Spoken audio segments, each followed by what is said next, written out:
ये साल super heroes movies के लिए बहुत ज़्यादा ज़बरदस्त था। साल का शुरू होते ही सबसे पहले हमने ब्लैक पैंथर देखी, उसके बाद इन्फिनिटी वॉर, फिर डेडपूल 2, फिर एंटमैन एंड द वास्प, फिर वेनम, फिर एक्वामैन और फिर उसके बाद एक आखिरी मूवी जो कि एक एनिमेटेड मूवी थी और सोनी स्टूडियोज की तरफ थी, जिसका नाम Spiderman into the Spider verse था। तो बहुत सारे लोग ये सवाल कर रहे हैं कि इस साल इतनी ज़बरदस्त मूवीज़ आई हैं तो हम ये एनिमेटेड मूवी क्यों देखें, ये एनिमेटेड मूवी उनके मुकाबले कैसे आ सकती है मतलब। So guys, this is speed tiger और आज की इस वीडियो में मैं आप लोगों के साथ करूंगा Spiderman into the Spider verse का स्पॉइलर फ्री रिव्यू और मैं आपके इन्हीं सवालों का जवाब दूंगा कि आपको ये मूवी क्यों देखनी चाहिए और इस मूवी में ऐसा क्या है जिसके लिए इतना ज़्यादा एक्साइटमेंट और हाइप बढ़ा हुआ है। सो गाइस, स्पॉयलर्स का ध्यान रखते हुए चलिए इस वीडियो को स्टार्ट करते हैं।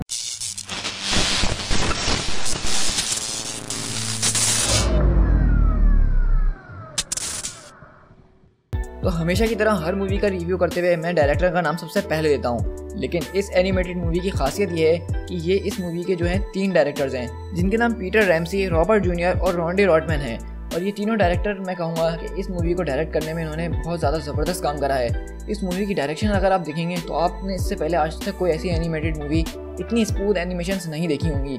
इसके विजुअल इफेक्ट्स वगैरह के ऊपर मैं आखिर में बात करूँगा क्योंकि वो एक बहुत ज़बरदस्त टॉपिक है।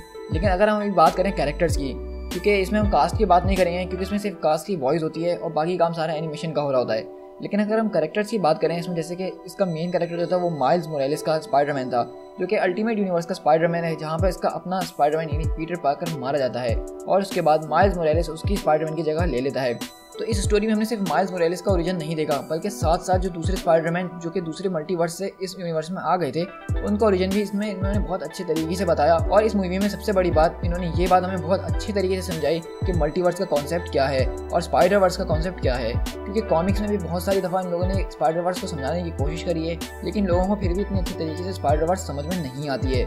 लेकिन मैं ये कहूँगा कि अगर आपने ये मूवी एक बार देख ली है तो आपको अच्छी तरह समझ में आ गया होगा कि ये स्पाइडर वर्स क्या चीज़ है और ये दूसरे स्पाइडरमैन आखिरकार आए कहाँ से हैं। तो इस बात के लिए मैं यही कहूँगा कि इस मूवी में इन्होंने स्पाइडर वर्स और मल्टीवर्स का कॉन्सेप्ट बहुत ज़बरदस्त तरीके से समझाया है और साथ साथ जो दूसरे स्पाइडरमैन ये लोग दूसरी यूनिवर्स से लेकर आए हैं उनके ओरिजिन वगैरह भी बहुत अच्छे तरीके से बताए हैं।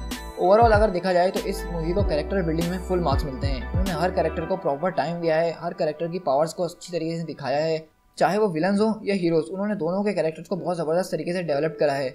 इस मूवी का मेन विलन जो था वो किंग पिन का विलन था और उसके साथ साथ और दूसरे छोटे मोटे विलन है, जैसे प्राउलर हो गया, ग्रीन गॉब्लिन हो गया, डॉक्टर ऑक्टोपस हो गया, बहुत सारे विलन थे स्पाइडरमैन के और इन सारे विलन्स ने जो है अपनी अपनी जगह बहुत ज़बरदस्त एंट्री मारी है और ज़बरदस्त एक्शन हमें इस मूवी में देखने को मिला। बात कर रहे हैं अगर एक्शन की, तो मैं ये कहूँगा कि इस मूवी में जो एक्शन सीन्स आप देखेंगे इससे पहले आपने कभी ऐसे कोई एक्शन सीन्स किसी मूवी में नहीं देखे होंगे। मेरा मतलब एनिमेटेड मूवी में।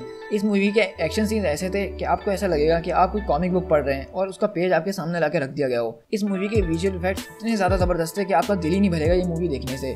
हर छोटी छोटी जगह पर ऐसे ज़बरदस्त उन्होंने इफेक्ट्स डाले थे, कॉमिक बुक इफेक्ट्स डाले थे, जो आपको मजबूर कर देंगे कि आप इस मूवी को बार बार देखें। अगर मुझे कोई ये बोले कि मैं पूरा एक दिन बैठ के सिर्फ इसके विजुअल इफेक्ट्स और एनिमेशन के ऊपर बात करूं तो वो मैं कर सकता हूं, क्योंकि ये मूवी इतनी खूबसूरती से बनाई गई है कि इसको बार बार देखने का दिल चाहेगा। अगर हम इस मूवी की स्टोरी पे बात करें तो ये कॉमिक बुक से स्पाइडर वर्स की स्टोरी अडेप्ट की गई है, लेकिन साथ साथ इसमें अल्टीमेट स्पाइडरमैन यानी माइल्स मोरेलिस की स्टोरी को भी मर्ज किया गया है।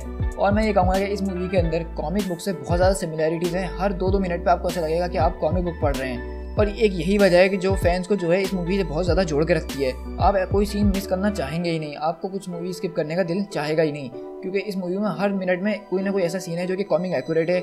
इस मूवी के अंदर जो है कॉमिक से थोड़ी सी चेंजेस करी गई हैं, लेकिन मैं कहूँगा कि वो चेंजेस बहुत इन्होंने अच्छी करी हैं और उसको बहुत ज़बरदस्त तरीके से एग्जीक्यूट भी करा है।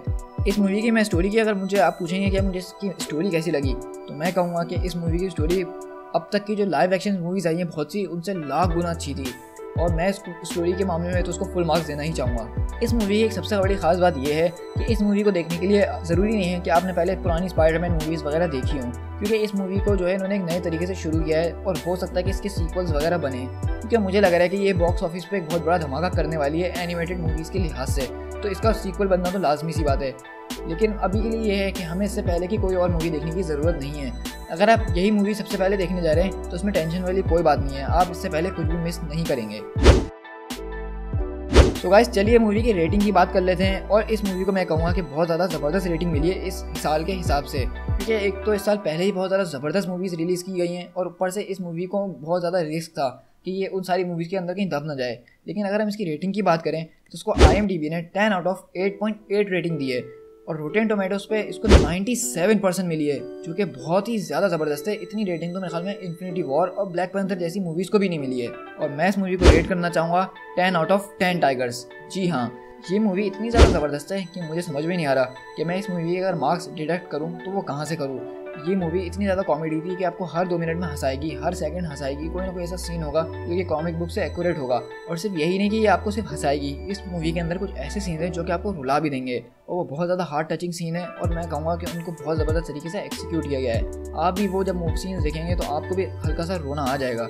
सो गाइस, ये था मेरा overall review Spiderman into the Spider-Verse के ऊपर। और मैंने आपको बताया कि आपको ये मूवी क्यों देखनी चाहिए। तो अगर आप मुझसे पूछेंगे कि क्या मैं ये मूवी देखने जाऊँ या मैं इस मूवी को बाद में देखूँ या ना देखूँ, तो मैं कहूँगा कि इस मूवी को आप एब्सोल्युटली ज़रूर देखिएगा। तो ये हमारी इस साल की आखिरी मूवी थी और मैंने तकरीबन इस साल जितनी मूवीज़ आई हैं सबका ही रिव्यू करा है।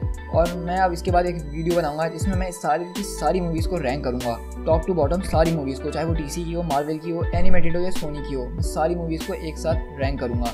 सो गाइस, आई होप कि आपको ये वीडियो पसंद आई होगी। तो इस वीडियो को लाइक करिए, कमेंट करिए और मुझे बताइए कि आपको ये मूवी कैसी लगी और उसको आप 10 आउट ऑफ कितनी रेटिंग देंगे। और साथ साथ मेरी इस वीडियो को शेयर करिएगा अपने दोस्तों के साथ। और अगर आपने मेरा चैनल अभी तक सब्सक्राइब नहीं किया है तो प्लीज़ मेरे चैनल को सब्सक्राइब ज़रूर कीजिएगा। सो गाइस, आज के लिए इतना ही। मिलते हैं किसी और वीडियो में। Till then, thank you so much.